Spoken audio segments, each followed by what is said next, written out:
Hello viewers, welcome to this special show by tracks, जिसमें हम अरशद नदीम की जो रीसेंट अचीवमेंट है जेवलिन थ्रो में ओलंपिक्स जो हुई हैं 2024 पेरिस में, उसको सेलिब्रेट करेंगे। हमने एक प्रीवियस वीडियो में पाकिस्तान की माउंटेनियर्स जो विमेन हैं उनकी भी डिस्कशन की थी, और मैं व्यूअर्स को अर्ज करूंगा कि वो वीडियो ज़रूर देखें हमारे यूट्यूब चैनल पे। हमारे चैनल को सब्सक्राइब भी कीजिए, और भी वीडियोज़ हैं उस पर बड़ी इन्फॉर्मेटिव, नॉलेज के हवाले से और इन्फॉर्मेशन के हवाले से, तो वो ज़रूर देखिए। तो आज की जो वीडियो है अरशद नदीम की सेलिब्रेशन के हवाले से, वो हमने आज अरेंज किया आपके लिए। और क्योंकि इंडिपेंडेंस डे भी पाकिस्तान का आ रहा है, अगस्त का महीना है, और आज हम ये 13 अगस्त को वीडियो बना रहे हैं, जो कि पाकिस्तान के इंडिपेंडेंस डे की ईव है। तो उसके लिए मैंने आज इस डिस्कशन के लिए इनवाइट किया दानियाल को। दानियाल, वेलकम। Thank you. तो दानियाल, ज़रा ये थोड़ा सा बताइए, अरशद नदीम ने 92.97 मीटर्स, ह्यूज डिस्टेंस है ये जेवलिन के लिए। मेंस का जो फाइनल था उसमें उन्होंने जो इंडियन प्लेयर हैं उनके साथ वो 2016 से कम्पीट कर रहे हैं, और उनको उन्होंने हराया। उन्होंने सिल्वर मेडल लिया और अरशद ने गोल्ड मेडल लिया। तो ये थोड़ी सी ज़रा इसकी ओवरऑल ज़रा बताइए कि इंट्रोडक्शन के हवाले से कि अरशद नदीम ने ये जेवलिन का इवेंट जो जीता है, इसकी थोड़ी सी, एक तो जो ओलंपिक्स के हवाले से इसकी इंपॉर्टेंस है वो थोड़ी हाईलाइट कर दीजिए। और क्योंकि ये इंडिविजुअल मेडल है और पाकिस्तान ने तकरीबन 40 साल के बाद कोई मेडल जीता है, तो उसकी थोड़ी सी इंपॉर्टेंस भी पाकिस्तान के हवाले से बता दीजिए कि पाकिस्तान ने पहले किन गेम्स में मेडल्स जीते हैं, और क्या वो तलाई तमगे या गोल्ड मेडल्स थे या ब्रॉन्ज थे या सिल्वर थे, और इंडिविजुअल में तो पाकिस्तान ने पहली बार जीता है। तो ये थोड़ी सी ज़रा इंपॉर्टेंस हाईलाइट कर दीजिए। जी sir, thank you. Arshad Nadeem ने एक बहुत ही ब्रिलियंट मुल्क को प्राउड किया और गोल्ड मेडल जीत के। इससे पहले मैं आपको बताऊं कि पाकिस्तान ने सिर्फ 2 इंडिविजुअल ब्रॉन्ज मेडल जीते हैं बॉक्सिंग में, way back in the 1970s and 80s। इसमें सर थोड़ी सी हिस्ट्री में जाने की ज़रूरत है। अरशद नदीम जो है उनकी feet is even more remarkable, क्योंकि वो एक बहुत हम्बल बैकग्राउंड से आए थे। मियाँ चन्नू में ये पैदा हुए, और ये इनके वालिद के 8 बच्चे थे। ये he was the third out of the 8 sibling. और इनके फादर एक डेली वेजर हैं। और आपके सामने ये है कि इनके पास कोई रिसोर्स, कोई यहाँ फैसिलिटी नहीं थी। इन्होंने what makes him special is कि इन्होंने कोई फॉर्मल ट्रेनिंग बहुत लेटर अपने करियर में ली। पहले ये अपने सेल्फ खुद अपनी तौर पे करते थे। और एक और बात ये है कि इन्होंने अभी के इंटरव्यू में बताया था कि जैवलिन जिसमें ये जीते हैं, इनके पास पैसे नहीं थे जैवलिन लेने के, तो ये बैम्बू स्टिक को जैवलिन बनाते थे और वो थ्रो करते थे। तो ये दिस स्पीक्स कि उनमें कितनी मोटिवेशन है और डेडिकेशन है। इसके अलावा like most people from Pakistan, इन्होंने इनिशियली क्रिकेट स्टार्ट किया था। इनका पैशन क्रिकेट था, बट आई थिंक शायद समझ गए कि कंपटीशन बहुत है, तो ये क्रिकेट से फिर एथलेटिक्स और रेसलिंग में आ गए, क्योंकि इनकी बिल्ड बहुत ज़्यादा है, 6'4" इनकी हाइट है। तो फिर ये उसमें आ गए। इनको फर्स्ट टाइम वाडा के कोचेस ने नोट किया था और इनको प्रोफेशनल जैवलिन की थ्रो में ले आए। और वो दिन है और आज के दिन है, इन्होंने कंसिस्टेंट मेहनत की। और आज हम वी कैन प्राउडली से कि इज द फर्स्ट पाकिस्तानी जिन्होंने एक इंडिविजुअल गोल्ड मेडल हासिल किया है। व्यूअर्स, ये जो दानियाल ने बड़ी इंपॉर्टेंट बात बताई कि इनके पास रिसोर्सेज कोई नहीं थे, बल्कि अब जाके इनको ओलंपिक्स के बाद वो मेरे ख्याल है पजीराई मिली है पाकिस्तानी हुकूमत की तरफ से, या पाकिस्तानी उन इदारों की तरफ से, या उन उन लोगों की तरफ से कि जिन्होंने उनको रिकग्नाइज़ कर लिया, और अब उनको रिसोर्सेज शायद मुहैया हो जाएंगी, फाइनेंशियली भी और टेक्निकली भी। लेकिन इससे पहले ये विदाउट एनी रिसोर्सेज बिल्कुल। करते रहे। और हमने कुछ वीडियोस भी देखी हैं जो वायरल हुई हैं, यूट्यूब पे भी मौजूद हैं, कि जिसमें इनका जो वेट ट्रेनिंग का सामान है वो घी के डब्बों में उसको सीमेंट को भर के इन्होंने वेट वेट वो डंबल की तरह, और वो किया जो हुआ। कर्ल्स करने के लिए, आर्म्स को मसल्स बनाने के लिए, बाइसेप्स या ट्राइसेप्स के लिए वो इस्तेमाल करते रहे। उनका जिम भी बड़ा हम्बल सा है। बाय द वे, इनके जो कोच हैं सलमान इकबाल भट्ट, वो एक अच्छे जेवलिन थ्रोअर रहे हैं, एचएसएन कॉलेज से पढ़े, और एचएसएन कॉलेज में वो उन्होंने जेवलिन का रिकॉर्ड भी उनका अभी तक 1970s का बरकरार है।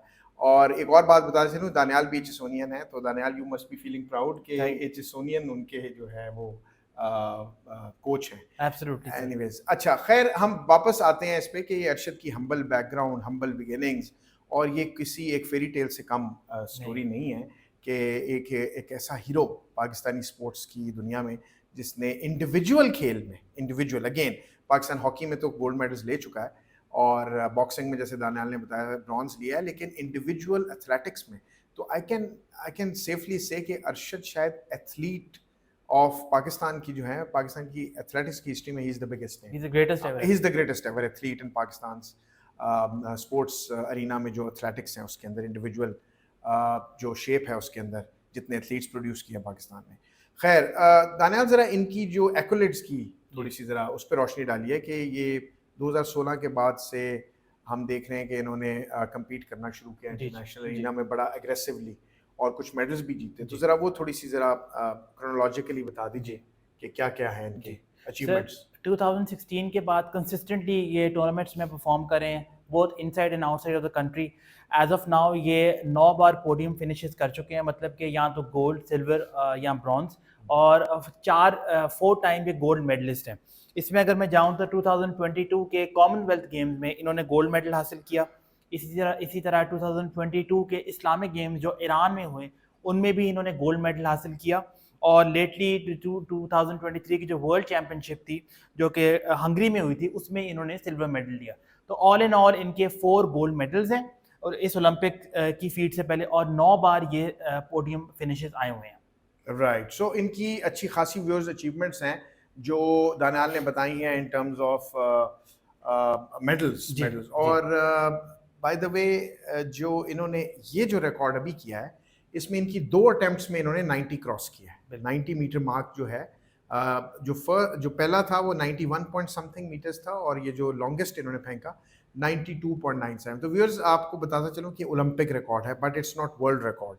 वर्ल्ड रिकॉर्ड जो है वो इससे ज़्यादा है, वो 97 पॉइंट समथिंग या 98 पॉइंट समथिंग के करीब है, शायद अराउंड 98 जी है। बिल्कुल। और बट दिस वाज अराउंड 93।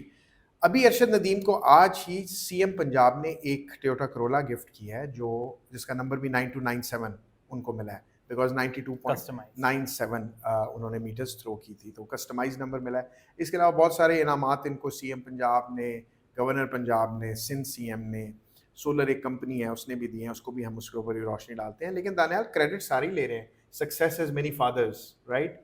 सो जब तक ये बेचारे इस तरह का मेडल गोल्ड नहीं ले सके थे ओलंपिक्स में, क्योंकि लास्ट में भी ये नहीं ले सके थे, लास्ट में तो बल्कि लास्ट ओलंपिक्स में तो उन्हें कोई भी मेडल नहीं मिला था। I think he stood 5th in the last जो 2020 की 2020 में हुई थी ना लास्ट, जी ओलंपिक्स, तो उसमें 2024 में अब हुई है, तो उसमें इनका कोई मेडल नहीं था। तो अब सीधा ही गोल्ड पे एकदम जंप मारी है, तो सारी क्रेडिट लेना शुरू हो गए हैं। तो असल है क्या, कहानी क्या है? जी सर बिल्कुल, हर बंदा क्रेडिट ले रहा है, पिक्चर्स लगा रहा है। इसमें पाकिस्तान स्पोर्ट्स बोर्ड जो है उन्होंने भी क्लैरिफिकेशन दिया, क्योंकि बहुत ह्यूज आउटक्राई हुई थी कि आपने अपने स्टार परफॉर्मर को रिवॉर्ड नहीं किया। तो उनकी स्टेटमेंट आई थी कि हमने पिछले 3 सालों में इनको 20 मिलियन कैश अवार्ड्स में दिया है। और आपको याद होगा कि इस लास्ट ईयर इनकी सर्जरी हुई थी, उस पर इनको 10 मिलियन इन्वेस्ट किए। बट सर बॉटम लाइन ये है कि आप 10 मिलियन किसने इन्वेस्ट किए? वो पाकिस्तान स्पोर्ट्स बोर्ड ने इनकी सर्जरी पे इन्वेस्ट किया। अच्छा, 10 मिलियन रुपीस लगे थे? रुपीस लगे थे। नी की सर्जरी हुई थी, इनकी नी की सर्जरी हुई थी और ये आउट ऑफ एक्शन भी हो गए थे 4 मंथ्स के लिए, शायद आपको याद भी हो। सर बॉटम लाइन जो भी है, ये जो इतना फीट है इसके रिस्पॉन्सिबल सिर्फ अरशद हैं। क्रेडिट सिर्फ और सिर्फ अरशद नदीम को जाता है कि हम्बल बिगिनिंग से जाके उन्होंने इतना बड़ा क्रेडिट लिया। आपको मैं कंपैरिजन के लिए बताऊं कि आपने नीरज चोपड़ा की जो बात की है, उनका बजट ओलंपिक्स पे 17 करोड़ था, सिर्फ 17 करोड़, और इनको उन्होंने बीट किया है। और ये आप जो मर्जी कह रहे हैं कि स्टेट, आपको पता है पाकिस्तान की स्टेट एक हद तक सपोर्ट करती है, बाकी इनकी सारी क्रेडिट है। तो ऑल इन ऑल जो सारा क्रेडिट जाता है वो अरशद नदीम को जाता है। बाकी पीपल आर और कॉम्प्लीमेंट्री, तो हमें अप्रिशिएट अरशद नदीम को करना चाहिए एज अ होल। ठीक है, थोड़ी ज़रा प्राइज मनी भी टोटल बता दीजिए, ओलंपिक्स के गोल्ड का क्या प्राइज मनी होता है, और जो इनको सीएम पंजाब, सिंध सीएम ने, गवर्नर्स ने और दूसरे लोगों ने जो इनको इनाम दिया। उससे पहले जरा ये बता दीजिए, कंपनी ने अनाउंस किया कि इनके घर को सोलर करेंगे। जी तो उधर तो सुना बिजली भी नहीं है इनके इलाके में। जी सर एक कंपनी है बीकन एनर्जी के नाम से, उन्होंने इनको फ्री सोलर एनर्जी प्रोवाइड इनके घर को इक्विप करने का ऐलान किया। और इंटरेस्टिंग बात है कि उनके घर में अभी इलेक्ट्रिसिटी भी नहीं आती। अभी प्राइम मिनिस्टर ने ऑर्डर लेस्को को किया कि इनके पूरे विलेज को आप इलेक्ट्रिसिटी सप्लाई करें। लेस्को या वापडा? मेरे ख्याल वापडा को किया। तो इंटरेस्टिंग चीज़ थी कि लोगों ने इनाम तो शुरू कर दिए देना, बट शायद कुछ पता नहीं था कि पहले इलेक्ट्रिसिटी होगी तो सोलर लगेगी। बट खैर एनीवेज, अच्छा जी। द प्राइस में नहीं बता दीजिए, ओलंपिक्स के गोल्ड का कितना प्राइस में? ओलंपिक्स के गोल्ड का सर 50,000 मिलता है, athlete 50,000 50,000 US dollars. US dollar. ये सारे ऑब्वियसली एथलीट को तो नहीं जाएंगे, ये स्पोर्ट्स बोर्ड को भी जाता है, बट ओवरऑल 50,000 है। सीएम पंजाब मरीम नवाज ने 50 मिलियन अनाउंस किए इनके लिए। 50 या 100 में?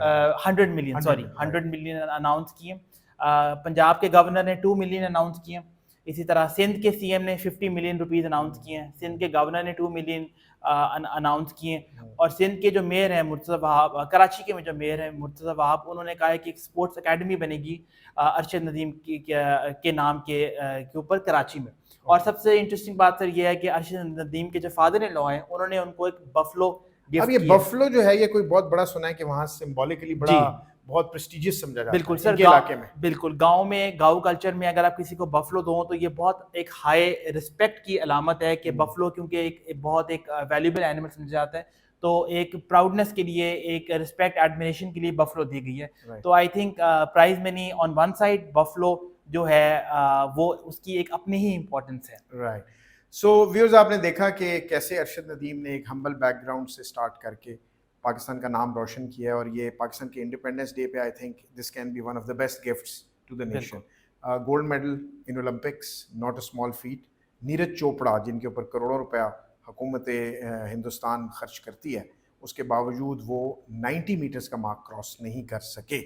व्यूअर्स, ये भी आपको बता चलूं कि नीरज चोपड़ा और अरशद नदीम बड़े अच्छे दोस्त भी हैं, और आपने देखा होगा इनको ग्राउंड पे कई दफ़ा एक दूसरे को मोटिवेट करते हुए, एक दूसरे के साथ गले मिलते हुए, हाथ मिलाते हुए, और बल्कि कुछ वीडियोस ऐसी भी आएंगे जिसमें जो नीरज चोपड़ा की वालदा हैं, उन्होंने कहा है कि अरशद भी मेरा बेटा है। तो दिस इज़ हाउ हम अपने डिस्टेंसेस और अपने जो कॉन्फ्लिक्ट्स हैं पाकिस्तान इंडिया, वो रिमूव कर सकता है। मुझे लगता है कि इंडिया में भी इसकी बड़ी सेलिब्रेशन की गई है अरशद की फीट की, क्योंकि ये गोल्ड और सिल्वर दोनों इंडिया और पाकिस्तान में आ गए हैं। ऑल्दो नीरज चोपड़ा के हारने का वहाँ पे एक अपना रंज और गम होगा, लेकिन स्टिल नीरज चोपड़ा ने बहुत अच्छे स्पोर्ट्समैनशिप का मुजाहरा किया, और उन्होंने कहा कि that was not my day, that was Arshad's day. He tried his best. So जो स्पोर्ट्समैनशिप की एक स्पिरिट थी, वो हमने देखी है इस जेवलिन थ्रो के कंपटीशन के अंदर। Anyways, thank you for watching this video. Thank you, Daniel, for My enlightening pleasure. the viewers and us. Stay tuned for more. Subscribe to our YouTube channel, Join Tracks.